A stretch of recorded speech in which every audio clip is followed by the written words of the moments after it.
President Trump brags about a very good call with terrific Venezuelan president ahead of meeting of opposition leader.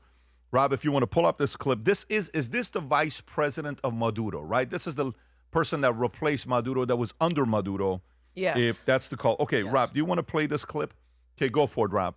And we'll see how it all works out. I think something will work out. Yeah. Mr. Venezuela, Cabello, the de facto #2 in Venezuela right now, he seemed pretty reluctant to work with the U.S. And obviously he's with us? They just gave us 50 million Cabello, barrels of oil. the #2, the Venezuela security Well, I don't chief. know. I know the #1. We just had a great conversation today. And she's a terrific person. I mean, she's somebody that we've worked with very well. Marco Rubio is dealing with her. I dealt with her this morning. We had a long call. We discussed a lot of things, and I think we're getting along very well with Venezuela. Yes.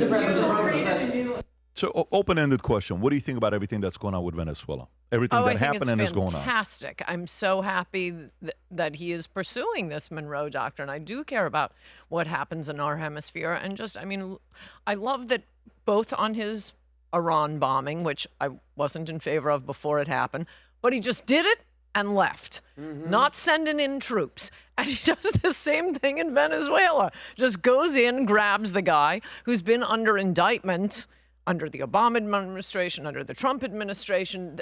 They gave up. I mean, it's just a ridiculous communist government, and it's just a drug cartel. That's the only way Venezuela makes money. It did have to be shut down. I like the idea, and I like the way Rubio talks about it, especially. I like the idea of America going in and installing puppets. We didn't have a problem with fentanyl and 100,000 Americans dying of drugs every year back when we were installing puppets in Latin America. We didn't have open borders and millions of people streaming across our border. This is in our neighborhood. It's really, really affecting our country. So I love that he did it. Yeah, if there's one person I trust in this situation, it's Marco Rubio. 100%. His family is Cuban immigrants. He understands what's going on. I mean, born and raised, obviously, raised in Miami. By the way, I don't know if I have more Colombian friends or Venezuelan friends, but they're everywhere in Miami. I've asked every single Venezuelan, Colombian, I go, yes or no, Maduro? They're like, get him out of here. Not one person has said, well, you never know. Juxtapose that with the Ayatollah situation, equivocating over here. By the way, did you notice as soon as we took out Maduro, the Colombian president, Petro, who was all tough and bluster, goes, yeah, I'll come meet you at the White House, sir. Like, I'll come meet you. All of a sudden, when you take out a bad dude, other bad dudes start to act a little bit better.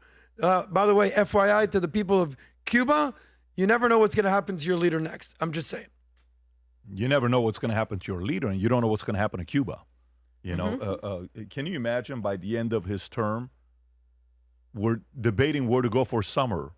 Oh, let's go to Waldorf Astoria in Cuba. Right. Nice. Let's go to St. Regis for Cuba. Really? Yeah, let's just go hang out over there. What? Yeah. This is a very unique thing when you think about this whole concept of how America went from playing offense and went from being smaller to 13 colonies. We fought and were willing to put our lives on the line for 3% taxes. And then we come down and we have these 13 colonies, and then we get started. America does, the great founding fathers.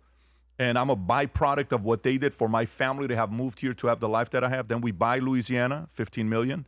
Then we buy Florida, 5 million. Then Texas comes to us. Then Alaska, 7.2 million. Then the war for, California, Arizona with Mexico. And then we could go all the way down. James Polk says, let's take over all of Mexico. Little bit of hesitation because of Catholic Mexicans to be part of it and having representation.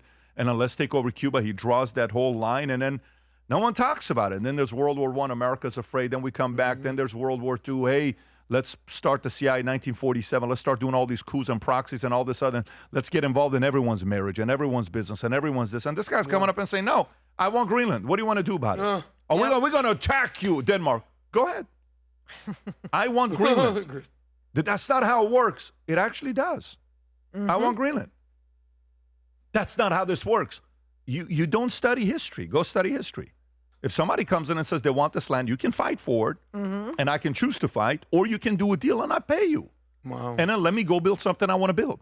There was a tweet that came out today from Trump. We can't find it. He says, I promise you I won't build a Trump tower in Greenland. That's from 2019.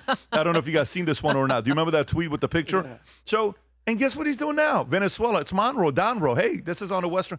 I really, really like the way he's thinking. Yeah, this right here tweet. Is Twitter back up, by the way, Rob? It's up and down. It's back up? Okay, good. Yeah, this is a tweet, by the way, from 2019. That's crazy. Go to the bottom, Rob. I promise not to do this to Greenland. August 19, 2019, 6 years ago, 5.5 years ago. So I don't mind any of this stuff. The part that I want to ask you about is the following. So is it Eduardo de Mundo Gonzalez? I'm saying the name incorrectly. Eduardo Gonzalez, the guy who wins, Edmundo Gonzalez, who wins, and María Corina Machado becomes under him, which is really her winning, but she becomes a, front face. And the election numbers comes out. We had her on the podcast a week after she won, and we had a conversation with her. I said, why are you not being more vocal and going and talking about it? You're just hiding. And she goes to the White House, Rob, if you want to play the clip.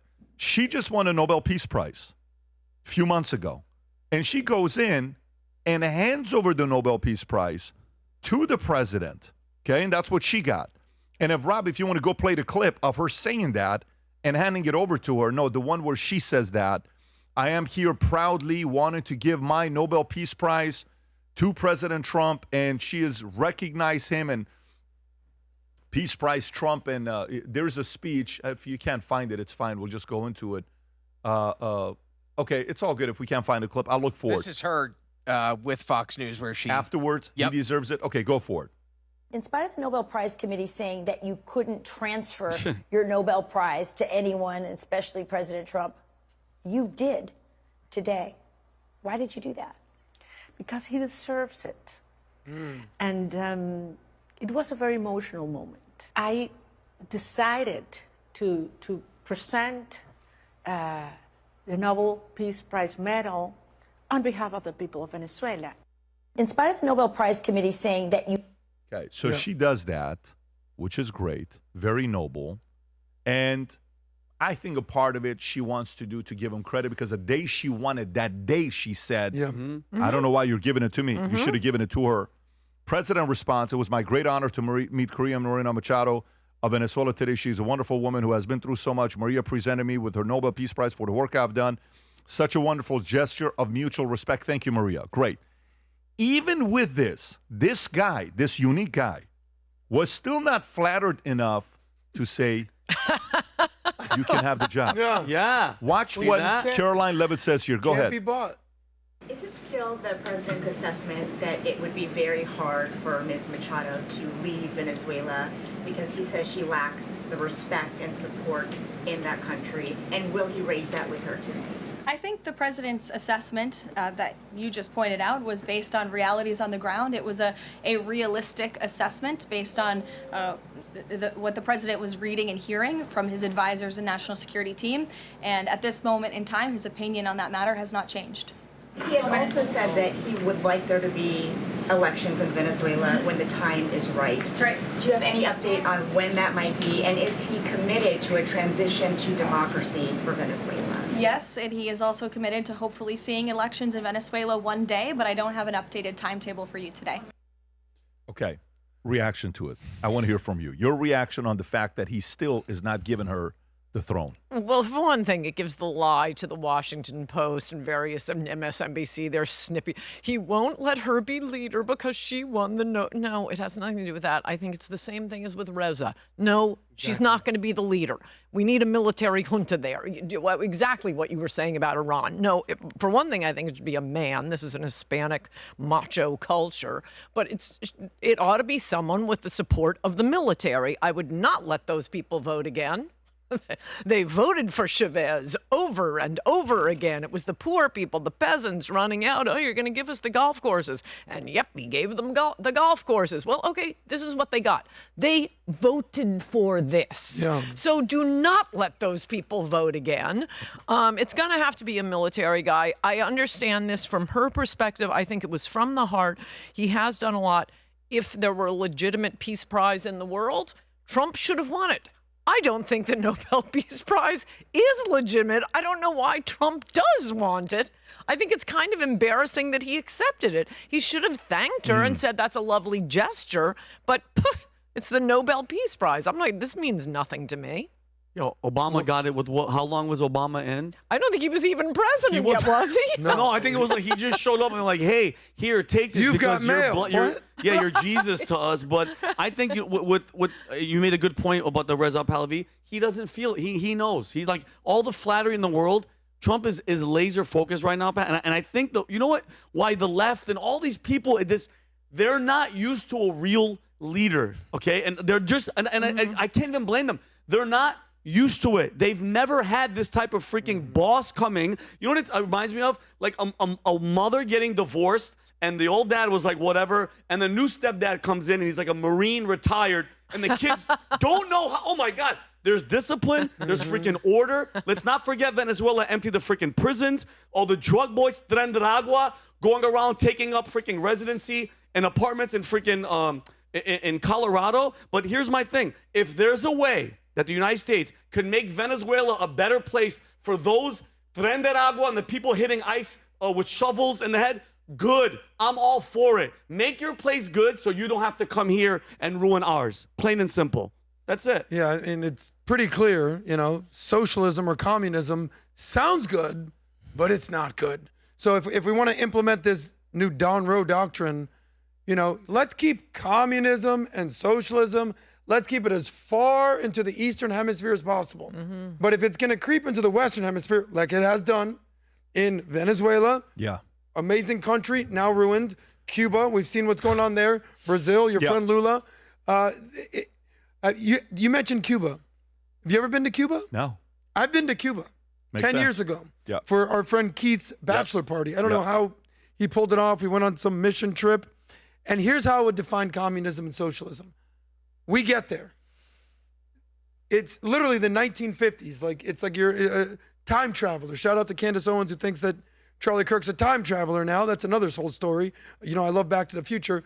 But you go Back to the Future in Cuba, and you get there, you check into your hotel, and you're living, in the center of town, city center, and it's genuinely nice in your little part of city center. Yeah.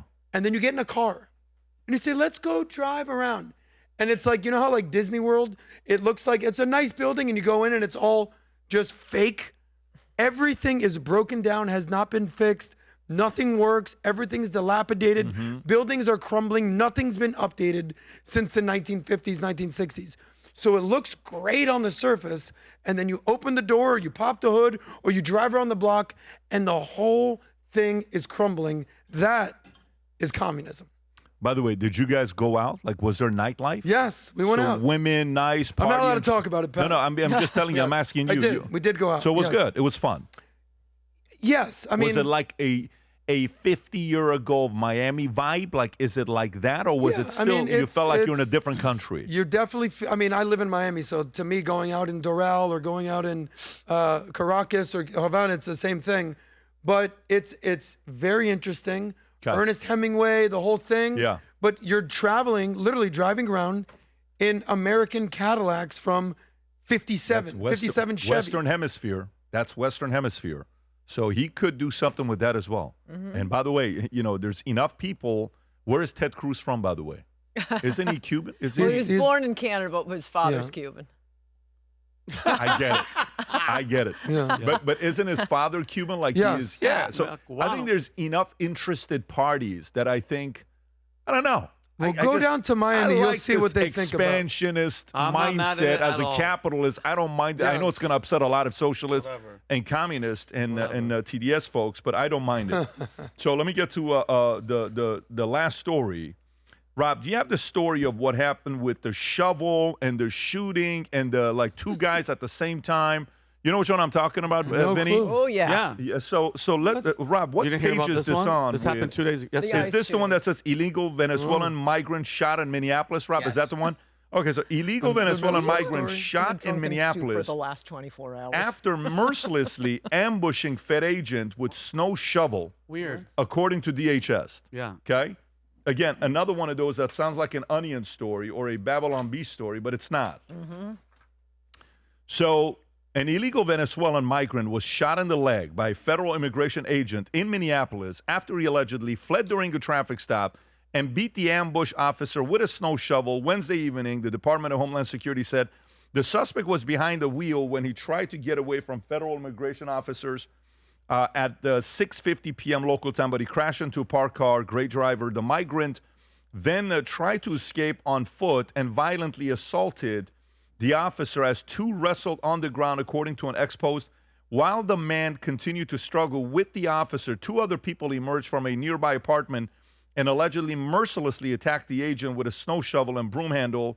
In the chaos, Rob, do you have the video on this? Is there documentation on this? I don't think there's actual video of it happening, but I'm pretty sure Rob will have the 3 Venezuelan illegals that were involved in it. And notice, you're not gonna see it plastered everywhere. It was like on for like an hour, but then it disappeared. You know why? It doesn't fit the narrative. It's not a mother of 3 who they're using old photos. No, it's 3 dudes that look like they just got out of prison. You have the photo? Can we see the pictures, Rob? Robbie, do you have a photo about 3 Venezuelans that were? By the way, tell me how peaceful and sweet these guys look.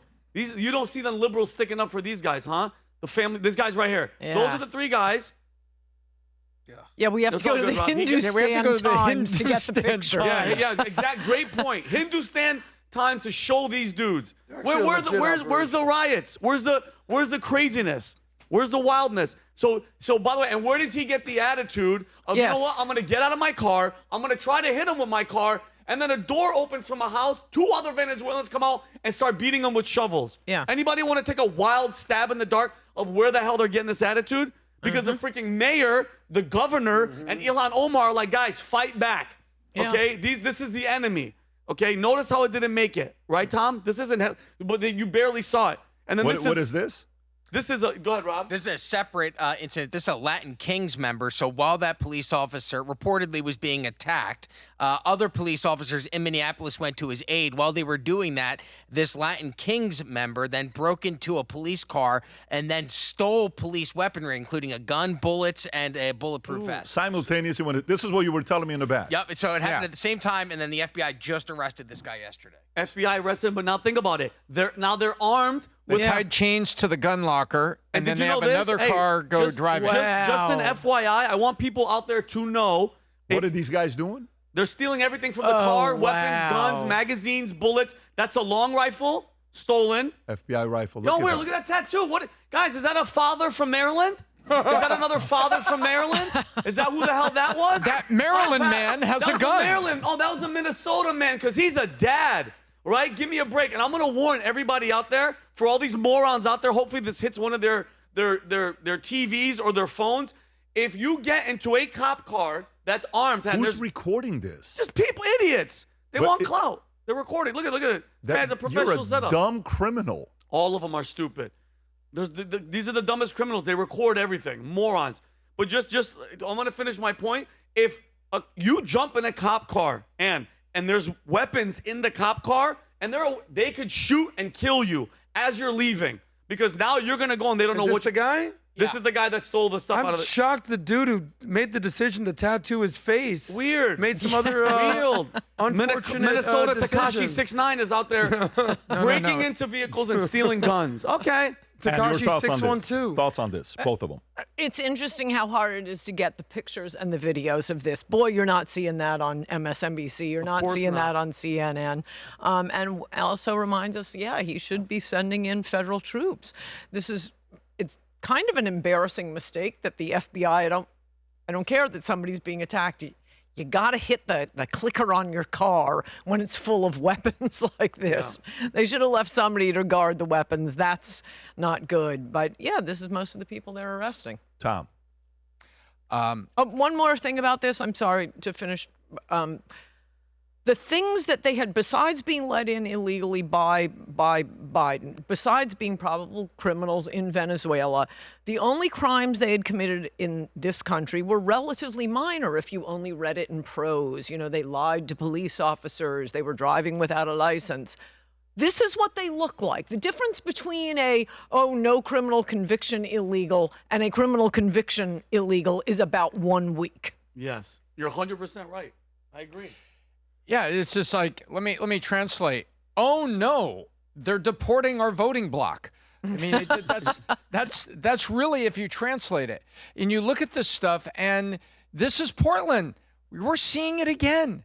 This is just like Portland. And now we're going to defund the police. This mayhem will continue, and then people are going to be coming back voting. These are liberals in Portland that are voting for restoration of justice, and they're changing the names of all the groups of the police officers instead of SWAT to rapid response teams, because maybe that feels better, but it's the same thing. 5 guys have invaded my house. Can you please come get them? Preferably drag them out. Thank you. Come conduct some police business. And that's what's going on here. I'm not being silly. We're seeing it in Portland. We're about to see a complete... by the way, we've seen people in Chicago that would stop the citizen journalist and says, hey, man, we need Trump to send him here. Please send him here. Reasonable people of multiple ethnicities that are living in these areas of the town. Hey, man, I'm a Southsider. Go White Sox. Look at what's going on here. The police need help. I'm just, mind you, please hear me completely out. I'm not hoping or wishing any of this to happen. But in my mind, I'm like, what would make these people, especially the higher ups, and the Tim Walz, the Ilhan Omar, the Frey, the Gavin Newsom, what would make them, I know because it is a voting block thing, like I'm just wondering, like would a phone call, like let's just say, God forbid, hey Gavin, yeah, what's going on? I hate to say this to you, but your son, God rest his, was just killed. Oh my God, the first question, what happened? An illegal that wasn't supposed to be in the country was drunk driving and ran over him.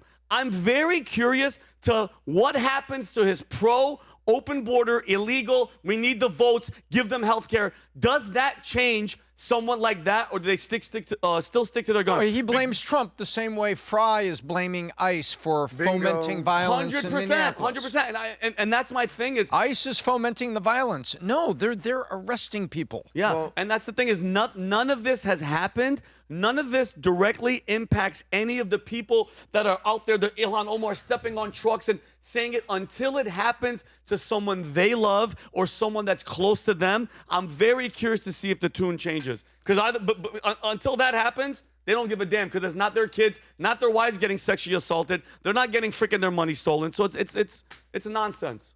I think Minnesota needs their own version of Rudy Giuliani, like how we cleaned up New York. And unfortunately, they're just continuing to elect the Mamdanis in Minnesota, and no wonder it's this. By the way, I'm born and raised in Miami. My mom is from Minnesota. I'd go to Minnesota every summer, winter. I would see people with snow shovels. I've never seen a Venezuelan with a snow shovel in Miami. What do you, like, Venezuelan and snow shovels, that's not a thing. How would a Venezuelan know how to operate a snow shovel? It's like a Somalian with a Leering Center. Why are these things occurring? I don't get it. But this, to me, Pat, you've talked about something called the hero-making machine. So this guy, Jacob Frey, I just want to give this guy a big shout out to him, if we can show an image of him. This is what weak leadership looks like. This is the epitome of, what is it? Good men create, strong men create good times, good times create weak men. This is the weak man that they're talking about. Because in my opinion, he'd rather be liked than respected. Rudy Giuliani, to give him some credit, would rather be respected than liked. Being liked is fleeting. People will turn on you in an instant. Being respected, that's respect, sir. So it's kind of like, we've seen this, and it's a weird analogy, in the NBA. David Stern was respected. Maybe he wasn't liked, but everyone respected him running the NBA. And now they got this guy, Adam Silver, that wants to be liked, and now the players are running the league, just like the protesters are running Minnesota, and just like the inmates are running the asylum. This is a failure of leadership and trying to make the hero-making machine this clown or George Floyd rather than real people with real solutions. I pray for Minnesota, and I hope Venezuelans stop hanging out with snow shovels. And just because you mentioned his name, if this is okay, Pat, I want to play the video of your friend, Mayor Jacob Frey. This is This is the biggest self-own. He just made the argument against mass immigration, but he used ICE. Look at how stupid he looks. Go ahead, Rob. Look. Imagine if that city or that town was suddenly invaded by thousands of federal agents that do not share the values that you hold dear. Minnesota. Imagine if your daily routines were disrupted. The local cafe that you eat at was shut down because they're scared that their own family might get torn apart. What? He just made this. Imagine if school is shut down and suddenly parents got to figure out what to do for daycare. Buddy, those are the protesters that are rooting. How are you not understanding? He is the funniest. These protesters are rooting this. He's Somalis. Yeah. Imagine the thousands of people. Yeah. Invade It's called your town. Minnesota. Yeah. Vinny's got something special he wants to share with you guys. And when Vinny does this, it's a very, very special moment. So, Vinny, tell us what you've been working on. Thank you, Pat. So, as you guys know, I have the Faith Over Fear line, and this shirt that I'm wearing right now is our newest. Faith Over Fear was more of how you live. This shirt is on how you stand. So, in Isaiah chapter 6, verse 8, Isaiah has a vision of God in his throne, and he's asking, he wants somebody to step up to go to Israel to, call people to God. They're resisting, they're rejecting him. And God says, whom shall I send and who will go for us? And Isaiah, knowing the cost, just answers quick. He goes, here am I, send me. And there's actually a moment, Pat, in the movie Fury. Do you guys remember Shia LaBeouf? Yep. His name is Bible in the movie. John Bernthal, Brad Pitt. They're in this tank division. The tank has been destroyed. Okay, they know that they're all gonna die. They can run, they could leave, but they choose to stay there and delay the enemy from advancing. And Shia LaBeouf has that moment where he goes, this is a righteous act, gentlemen. And he quotes the verse from Isaiah. He goes, here am I, send me. So it's about answering the call even when it costs everything. So that's what this shirt means today. It's speaking the word when it's unpopular and standing firm regardless of the consequences. And so the front of the shirt is Isaiah 6:8. Valuetainment is here, and that's the back of the shirt right there. Here am I, send me. It's live right now on vtmerch.com. Get you guys a shirt, and yeah, that's I'm it. proud of you, buddy. By the way, Here last am I, time, step I'm up. proud of you for reading the Torah. You're welcome. Yeah, last time he did this, 10,000 Faith Over Fear shirts were picked up. So go pick yourself up a shirt and represent. If you enjoyed this video, you want to watch more videos like this, click here. And if you want to watch the entire podcast, click here.